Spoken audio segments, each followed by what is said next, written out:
Hi everyone, welcome or welcome back to my channel. One of the most common questions I get on my videos of Stella working is, how do you get her to concentrate so well? How can I help my child concentrate the way Stella is concentrating on these activities? So today we're going to go through all of my tips that I have implemented to help Stella gain her concentration and work on activities in a concentrated manner for more or less prolonged periods of time. And if you're new here and you're enjoying the videos you're seeing, I would love to have you subscribe. About 70% of you who do watch my videos consistently aren't subscribed, so it would really help my channel if you go ahead and subscribe and join our little family. If you have ideas or questions for other videos, I would love to hear them down in the comment section below. I have plenty of ideas and activities that I'd love to share with you, but I also want to make videos that are helpful and beneficial for you as well. Now, how to help our little ones with concentration. Stella is currently 16 months, and I've been implementing most of these since birth simply because I already knew the methodology that I wanted to implement, but it's not too late to start if your child is roughly around that age or even a little bit older.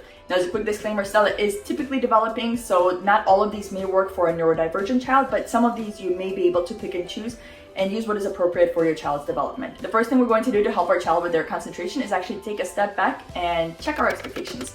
We may think that as the child gets older, their concentration should improve, but actually as they get older, they're going to be more and more aware of their surroundings, more aware of their autonomy, going through a lot more growth spurts, both physically and developmentally. And so there are actually more distractions that are affecting our child versus when they were a baby and they could only really move their eyes and head and kind of flail their arms around, but they didn't really have much control over what was going on in their surroundings. So in some ways, a baby's attention, although shorter in spans, would be less interrupted than what our toddlers are going through. Also, if you're not familiar with the Wonder Weeks app and your child is still around that 16-month or younger age range, I definitely recommend looking into it because they do show the different developmental milestones that our kids go through. And a lot of times I've noticed Stella's concentration is best when she's not going through a leap or towards the end of a leap. Also remember that at this age, our kids are learning how to do a lot of things with their body. They're going from just laying there to rolling, sitting, crawling, and eventually walking. And whenever they're in the midst of learning one of these big achievements, they're probably going to be hyper-focused on getting that down and not going to be quite as interested in any of the activities we presented up, and that is completely fine. As always, remember to follow the child. If your child is more into gross motor development right now, set up your space in a way that fosters that and help them learn how to crawl, help them learn how to walk. That's what they're more interested in that time, and that is completely fine. You may still have items available on their shelf for the moments when they want to take a break from all those big movements, but don't despair if the shelf goes untouched for days or weeks at a time. Also remember that when you're seeing videos and images of kids posted online, even with the videos that I post, those are snippets of our days. And of course, in trying to present to you with what potential an activity has, I select the moments when Stella is indeed concentrated and working well with an activity. However, there are plenty of moments when she just takes everything off the shelf and walks away, or she's halfway through an activity and she walks away. Kids are going to be kids, and it's completely normal for a child to have very short spans of concentration and then suddenly have very long spans of concentration. And that moves us into our next point, which is find your child's work cycle time. What I mean by that is see when throughout the day your child is more likely to be concentrated and working well with the materials. So in a Montessori class, for example, the work cycle is typically in the morning. So usually kids have had their breakfast at home, they come to school, and then they have their 2 to 3 hour work cycle depending on their age. In the midst of that, they also have a chance to have snack time. They're also able to do any kind of art or practical life activities, but in the morning is when the bulk of their work is going to be done. So with Stella, for example, I have noticed that she has 3 very distinct times throughout the day when she's incredibly focused on her materials.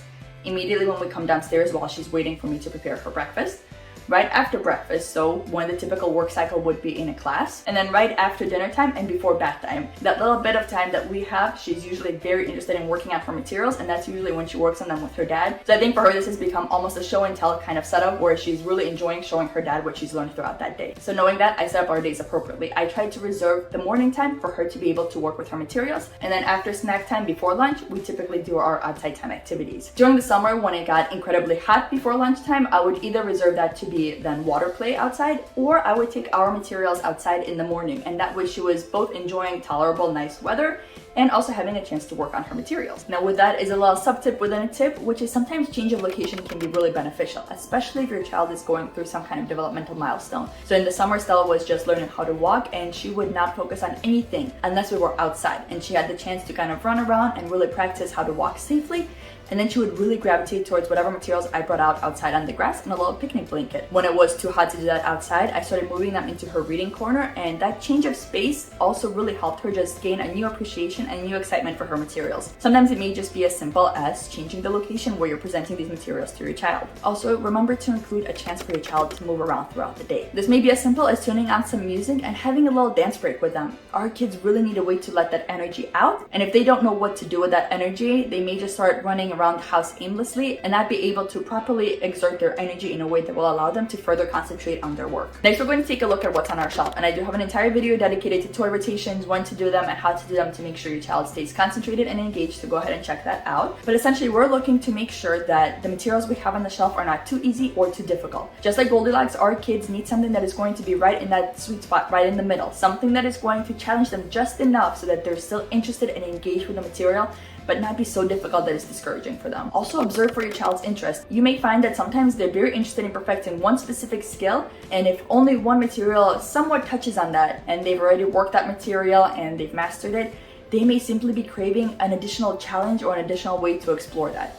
So for example, containment is a huge one for kids. They love to take things out, put them back in. Sometimes that's why they're just taking materials out and putting them back into the shelf. A simple way to allow your child to practice containment throughout all the different kinds of activities that we have for them is to take the bits and pieces that you've got and put them inside a different basket. So even if you've got a basket on a tray, or you may put something like the puzzle pieces inside of a little pouch. That way they're still practicing that containment skill along with other skills. Also, watch for what your child is doing throughout the day when they're not working on their materials. What are they gravitating towards? What is actually getting their attention? Are they running around? So do they need more time outside? Do they need to work those gross motor skills? Are they gravitating towards trying to open all the zippers or trying to open all the velcros on their shoes? Then it may be time to introduce dressing frames or simply give them a chance to work more with the different clothes that they're working on. Are you noticing them spill water over and over and over again and running to get a rag and clean it up?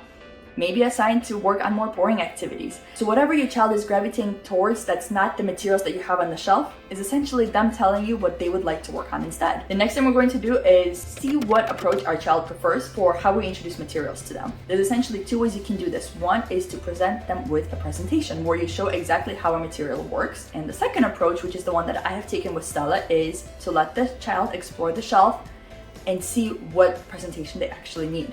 And I found that when I did this approach, Stella was a lot more engaged with a lot of the materials because she discovered how to work that material on her own. There are definitely some things that after working on her own, she's still frustrated and has no idea what she's doing. That's when I pop in with the presentation. But I've noticed that a lot of times, the most exciting part for her is when she's figuring out what is this material and what am I supposed to be doing with it.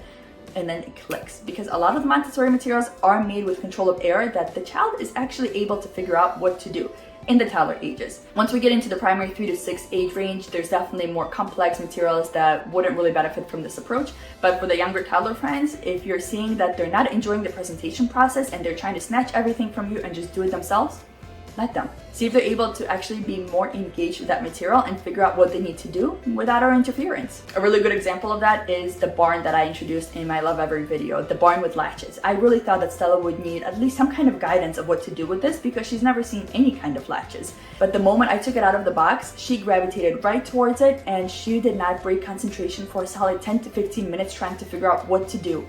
She got 1 or 2 of the latches going and she got the idea.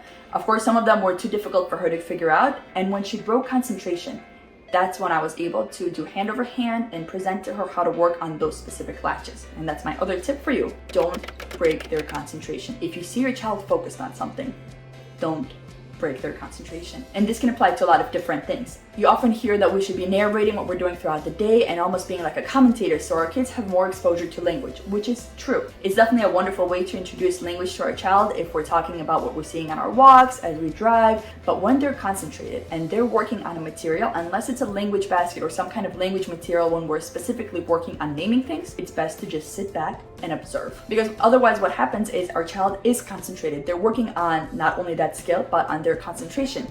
And then we interrupt. And we continuously interrupt with our commentary, whether it's something like, that's a blue ball, or that was really hard, you did that.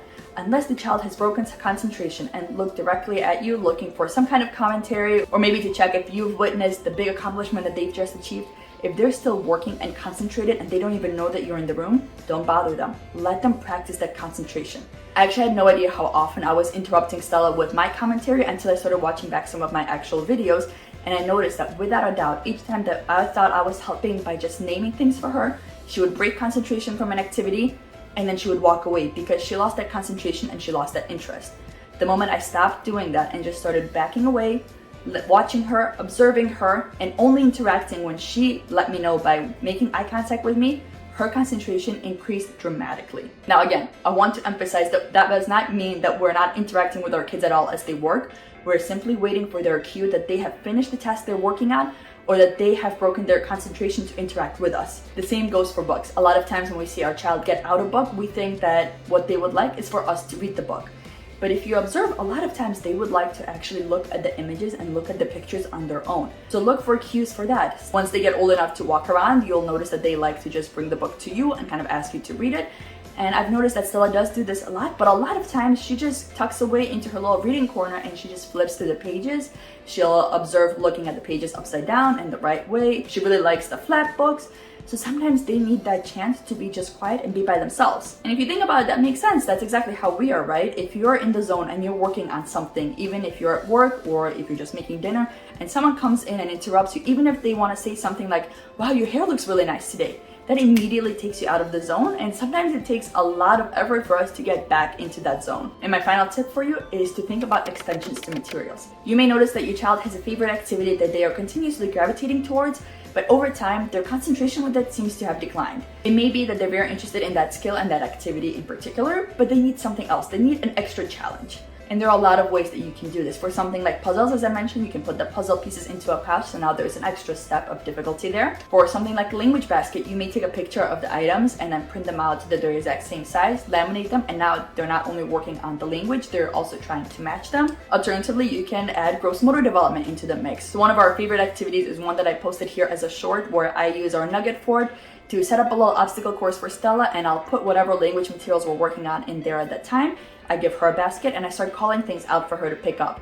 As she gets older, I'm also going to introduce different ways that she can get the item, like can you hop over to grab the line? Can you run to grab the turtle? By allowing your child to move as they're working on some of those language, math, and fine motor skills, they're going to be a lot more interested and engaged with that material as well. So sometimes it can be just something as small as making a tiny nuance change to the material to keep them more engaged and interested in something that they've been working on for a while. I hope you found some of these tips helpful. If you've got your own tips on how you help your little ones stay more concentrated with their work, I definitely love to read them down below. And until next time, I hope you stay safe.